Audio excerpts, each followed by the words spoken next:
Welcome to Trailblazers Impact Podcast with inspiring stories of women.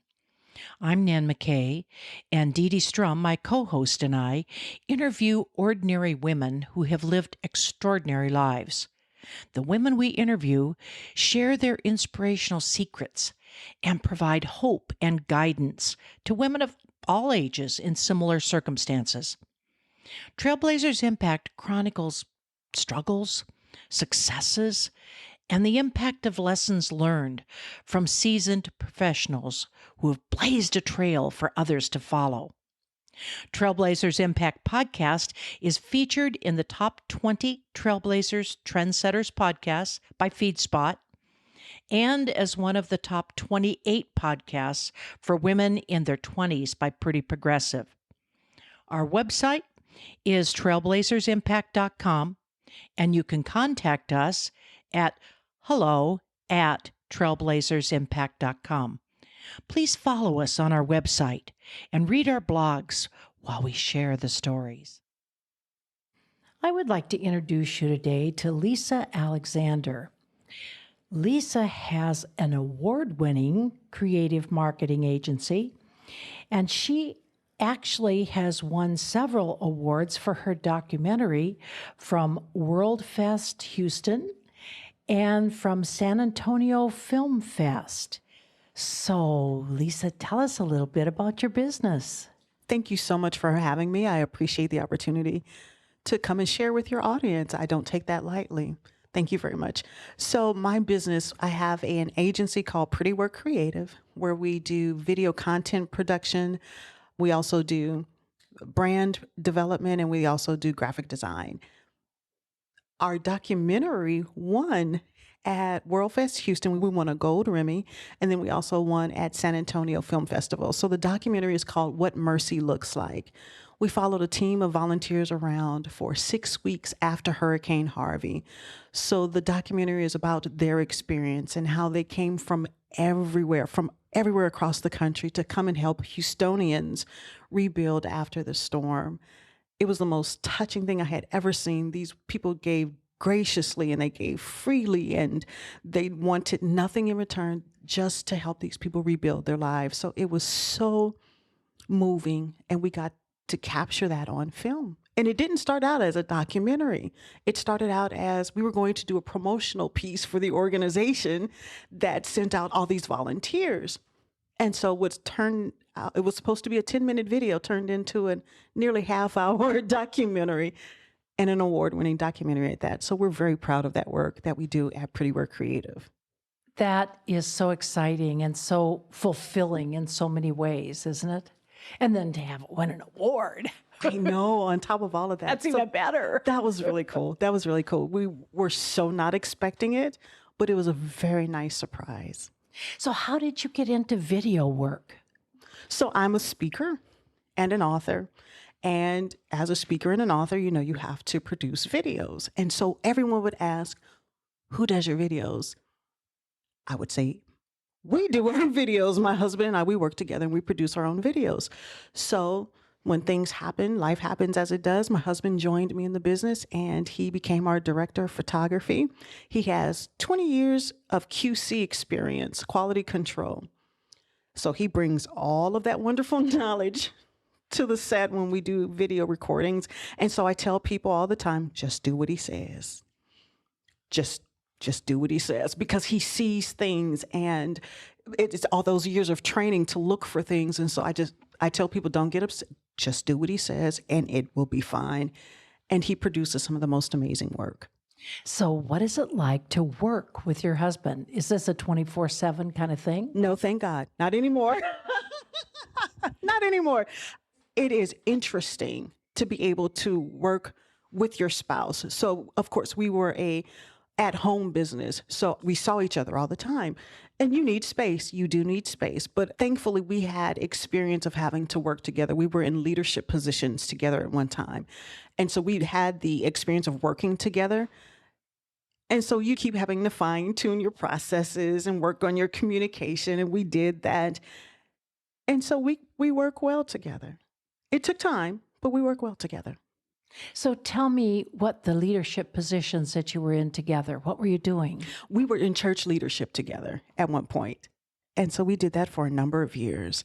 And it requires communication. You have to be able to communicate. So how did you meet him? There? Elgin and I have been married 31, 32 years. We met at church 32, 33 years ago. He was the church musician. So he's an organist. He plays keyboard. And so that's how we met. Fantastic. Have you always been creative? Even as a little girl? Tell me Always. about that. Always. I can go on record and say I am the only teenager ever to have a key to the church office back home where we are, where we lived. I was creating the church bulletin at 16. And I don't think anyone else ever had a key, but that was me. I was always creative, and I loved the stenograph, the mimeograph. I was always interested in that in school. I am definitely dating myself. Those are the things I grew up with and just love. I've always loved paper, the feel of paper. I've loved different ink colors. And so I guess it's not ironic that I grew up to love the design process, creating for the printed page, creating for the digital space. Have you ever felt discrimination in your life or your business Absolutely. that you could share with us? Especially being a woman of color. So when I started my design career, there weren't very many women that looked like me in this space. Even to this day, there's an organization, think it's called the 3% Conference. Even still, they did a survey, I think it must be 25 years ago. 25 years ago, only 3% of all creative directors in the advertising industry were women. And you have to lump women of color in that as well. And about 20 years later, it was still 3%. And so women aren't well represented in top levels when it comes to this particular industry. And so what you see now is this groundswell of women creating their own opportunities. I just sat down from lunch and met another graphic designer, and we were talking about what it was to be a woman in design and what it is to be a woman of color in design, and how you didn't always see yourself reflected in those spaces. I remember one time this was back when you had to fax your resume over to different people when you were looking for a job, when you were job seeking.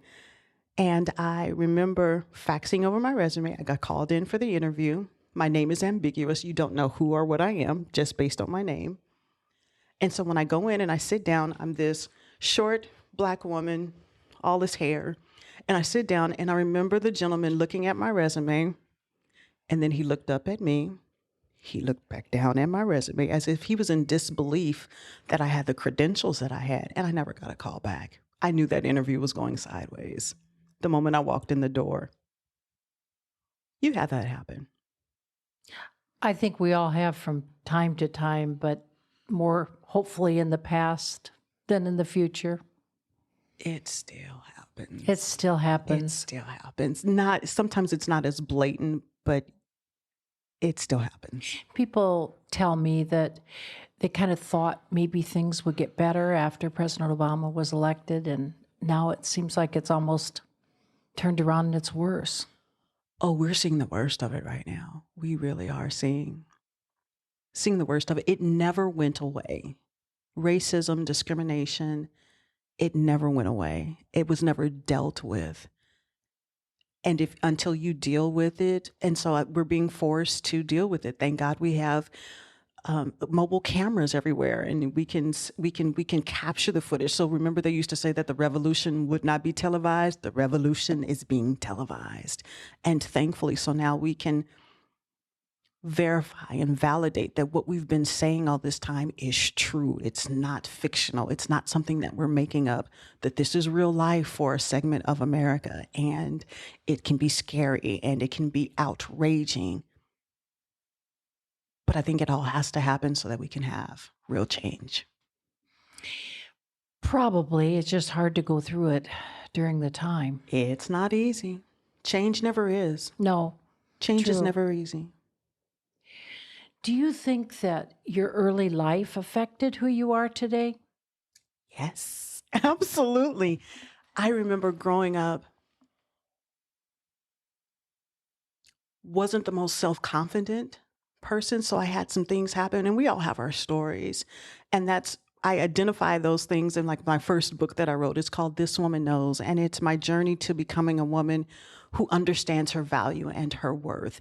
And the perfect example of that is as a designer, I would design things and people would say, "Oh my God, your work is phenomenal." And I would always brush them off. I would say, it's okay, it's good, but have you seen so and so's work? And I would always defer to other people. I would never acknowledge that the work that I did was good. I would always defer. And so at some point I had to realize or accept the fact that I was pretty good at what I did and be okay with that. And that was a process and a journey in and of itself. And so I can tell you now, it's like, yes, I do good work and not bat an eye about it. And it doesn't make me arrogant. It just makes me aware. I don't know if a lot of your audience members are people of faith, but there is a biblical story about what's called the Proverbs woman or the Proverbs 31 woman, virtuous woman. And I had read this coming up in a Christian home, read the story, had the story read to me hundreds of times. Didn't like her. I didn't understand that she had help. I'm thinking, as a young girl that she's doing all this by herself. But if you read, you realize that she has help. So one time I go back and I reread it as an entrepreneur. And all of a sudden, it's like these words just lifted off the page and it said, and she perceived her merchandise was good. And I stopped right there. She knew her merchandise was good. So if you know your merchandise is good, no one can take advantage of you in the marketplace. No one can take advantage of you in the workplace. You have to know that the thing you produce is good. I was good from there on out. And when you say designer, are you talking about video or something else? Graphic design. So my career is based in graphic design. I learned video. I always had an eye for it. So I was a photographer for a moment. I had a show in FotoFest, which is a huge show in Houston. I had an exhibit there. So always been very creative. Always been very creative. It seems like a line of work that is unusual. How did your parents feel when you said you were going to do something like this rather than some of the more traditional things? My parents were very supportive. My father worked very hard to put me through private school. So I went to a Catholic high school, all girls Catholic high school in Inglewood, California. And my mom has always been one of my biggest cheerleaders. I think about it now, both of them have passed away. And I thought about it. I said, I should have sent them both off with business. I should have gave them their own set of business cards because the way these two women promoted me and promoted my business, I should have just gave one a box of 500, gave the other a box of 500 and just let them go. I would have random people call me. Miss Alexander, I spoke to your mother and she told me that I needed to call you. Thanks, Mom. It might not have been a good fit. Sometimes it was a good fit, sometimes it wasn't. But these women were my advocates. They were my cheerleaders. They loved me dearly. They were so proud of the work that I had accomplished. And a part of me is just so saddened that they're not able to take part in this new book that I just released, What $1 Million Brands Know. Because I know my mom for sure. She would have been there, showed up, and introduced herself. Yes, I am her mother. My name, yeah, exactly. My name is Bishop Mack, and that's my daughter, and she wrote this book. And do you have your copy? I just know, I wish she could be here to celebrate it, but I know she sees, and I know she was always my biggest champion. What would you say is one of your best moments of your life? One of the best moments. Okay, so there are many, but I would have to say is really coming to peace with who I am and my gift to the world, and really understanding that and being okay with who I am and realizing that we're all created differently. We all have different things that we share and give. I remember I would always get the report card that says she talks too much. She talks way too much. That was my life from kindergarten, first grade, second grade, third grade, all the way up through elementary school. It was my truth. And I remember wanting to be quiet. I always had this outgoing personality. So I was the extrovert. I liked people and I liked to run my mouth. And then I remember I had my best friend across the street, LaShawn. She was quiet and she was the introvert. And I said, man, I wish I could be quiet. So I would try. It's like, I'm going to be introverted and I'm going to be quiet. And that never lasted very long. It never lasted. Never lasted. And so I had to be okay with, this is who I am. My personality was given to me and it serves me well. It helps me do what I have to do. So I think that was one of my biggest, one of my best moments was realizing that I'm okay. What would you say is one of the hardest things you've ever had to do? One of the hardest things that I have ever had to do. My mom passed away in 2016. She had multiple strokes and that was hard. So we knew with her last set of, I think she had like 13 strokes. And so the last set of strokes, we knew that she wouldn't recover. And so my sister and I, we had time and space to kind of prepare as much as you can prepare, knowing that you're getting ready to lose a loved one. That was hard. We had my sister and I, we had a plan. We called it Operation Push Play. We were going to put everything in place so that when it did happen, you just push play on this program that's already set and let it run itself. And so I remember I would, since I am a graphic designer, I designed my mom's obituary. And so I remember I would lay things out and then put my head down on the keyboard and just weep. That was very difficult. Got through it. And so my sister and I, we made a pact. We said, all right, we survived this. Nobody goes anywhere. We're all staying put because we don't want to do this again. A year later, my sister passed away very suddenly and very unexpectedly. And my world was instantly turned upside down. And so the book, What $1 Million Brands Know, is a 3-year work because it took me so long. When I first started the book, okay, then I had mama's death to deal with. And then a year later, my sister passed away. And then within that year, I had to combine 3 households. So my dad moved in, my niece and my nephew moved in, and we all moved in under one roof. And everybody's hurting and everybody's grieving. And you have to understand that people grieve differently and people's responses. And so dealing with all of that under one roof, that was one of the hardest moments. I'm so glad we're on the other side of that. I'm so glad we were on, and we're doing okay.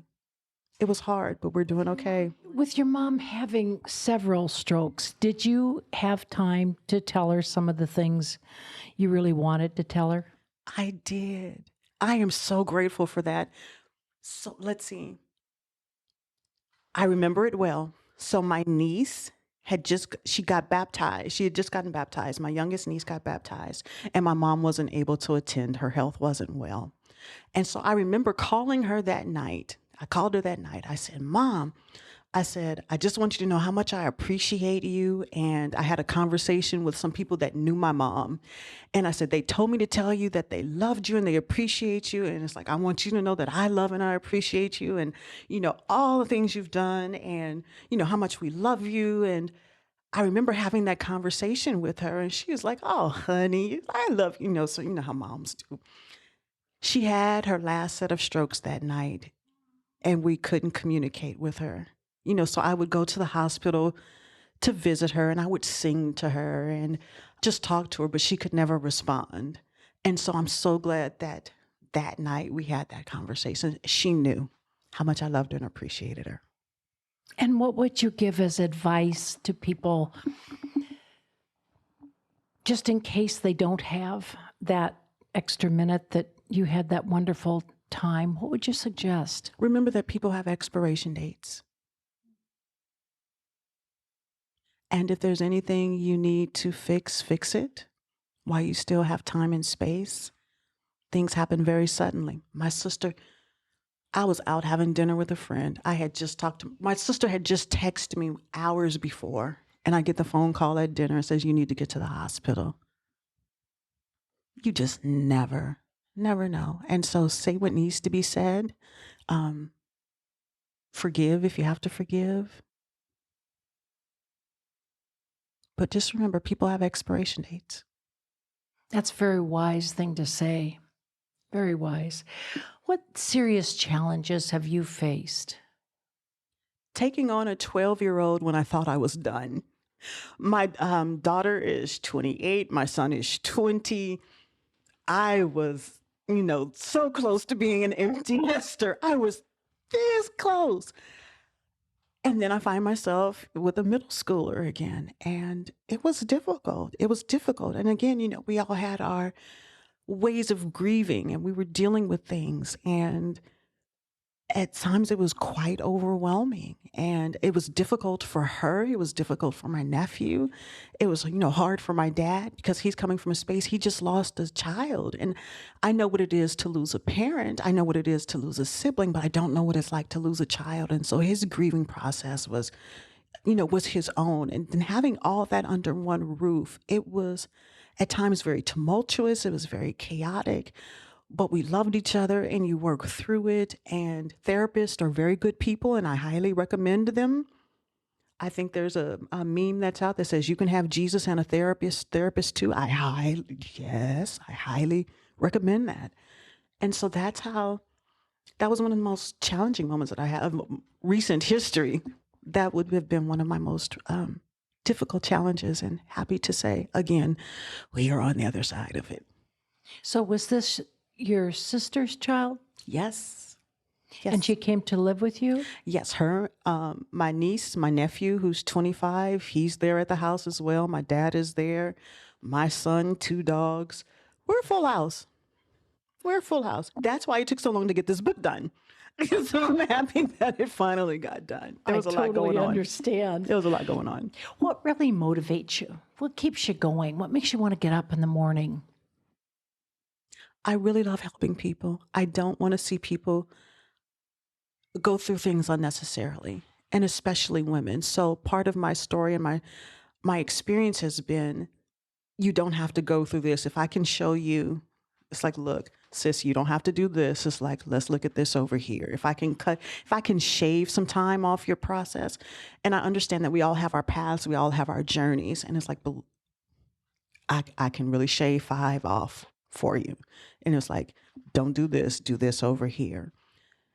And I understood that people sometimes people will listen, sometimes people will not. And you can't force anything.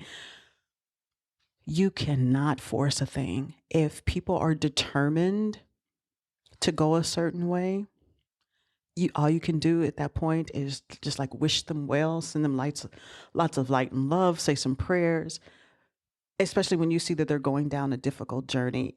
Unnecessary. What you may say is unnecessarily, but apparently there's something down that road that they've got to learn for themselves. And I tell my son, I say, look, I've been down this road. I have already paved a way. There are some things you should not experience, because if you watch my life, listen to what I'm telling you, you don't have to experience this. And so why dig a parallel road to a path that's already been dug out? Why would you dig parallel to that road and you don't have to? Walk behind me, walk this path, walk this journey. And then when I end, you supersede me. You'll have your own path to dig out. Then, you can continue from there. And so my goal and my purpose in life is to show people this path that you can take, that you can be okay, that you can come from situations that are less than ideal and still have success, and can still find a life and purpose and find love and find lightness and find joy and live in those spaces, even if they are foreign to you in your childhood.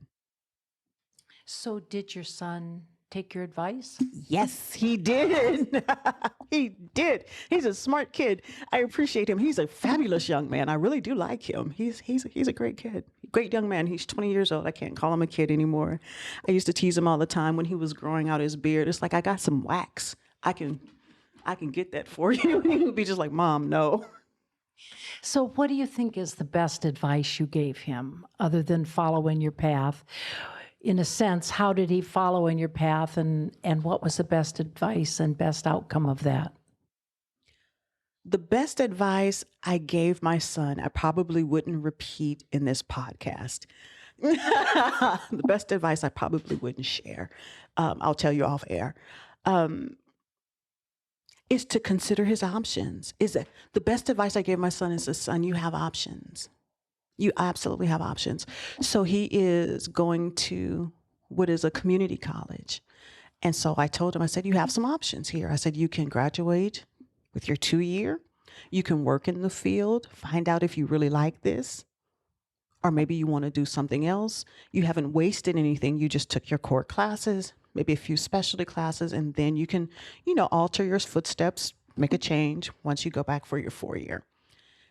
And so he's very determined. He says, you know what? He's like, I didn't know that was an option for me. He says, but I'm going to continue because this is the path I believe I'm called to, and I'm going to go down this way. So I think the most important thing is like, you have options. You can choose. And I think that's so powerful to remember, is that we all have the ability to choose regardless. You do have the power of choice. And even in the most dire situations, you can choose how you want to respond to a certain situation. You can choose how you see a thing. You can choose to see the negative side, or you can choose to see, okay, how what can I learn from this, or how can I grow from this? So you always have choice. And I think that's the most important thing that I taught my son, is like, you get to choose. And did he occasionally get off track? Yes. Just like normal people do? Yes, he did. But he came back. He says, Mom, he says, I don't know why I didn't believe you. You have not been wrong yet. You're batting 100 here. He says, I don't know why I didn't believe you. He says, you've been right. And he was like, thank you. And sometimes you just have to let them do. Sometimes I think they don't realize that we're smart until they're about, 22, 23, maybe even a little older. And then all of a sudden, we got smarter. Look, who knew? Who knew? Or at least they thought so. That's what they thought. Have you got anything that you would like to tell our listeners? I would love to tell your listeners that there is joy, that joy is a choice and peace is a choice. You absolutely get to choose those. And even in perfect example, there was something that had gone on, and I remember being so nervous and so upset about something. And I was trying to go to sleep. And of course, sleep eluded me because my brain kept thinking, worst case scenario, what if, worst case. And, it's going to be horrible tomorrow. And so I remember telling myself, I said, we are going to sleep now. We are not pondering this anymore because there is nothing that I can do about it at 11:59 at night. I am going to sleep. Next thing I know, I was waking up at 6 o'clock in the morning. So you absolutely have a choice. You can choose to worry, or you can tell yourself, everybody shut down. We're going to bed now. We are not going to fixate on this. And I find myself doing that more and more. And so the more you tell yourself, it's like, look, we're going to sleep. And then when your mind starts racing, I said, we're going to sleep. It's going to be all right in the morning. We'll deal with whatever we have to deal with in the morning, but we are going to go to sleep. And I taught that to my son. He was like, man, that works. I was like, I told you. It's a choice. It's a choice. It's a choice. Peace is a choice. Joy is a choice. That's how you have great people like Mandela, who in prison for years and can walk out in complete forgiveness. He's like, he could have been bitter. You have people who have been in jailed, wrongly jailed, and just refuse to be bitter. It's like, you don't get any more of my life. I'm going to get out and I'm going to live my best life. You don't get to control that. Why waste it being angry and bitter and rot from the inside? No, not going to do it. Well, we certainly will put your books on our site. Thank you. And so people can just go directly after they listen to the podcast and purchase your books. Thank you. And thank you so much for sharing with us. Absolutely. Glad to do so. I hope you enjoyed listening to another story of the impact of trailblazers. Visit our website at trailblazersimpact.com and connect with us at hello@trailblazersimpact.com. And remember, you must learn a new way to think before you can master a new way to be.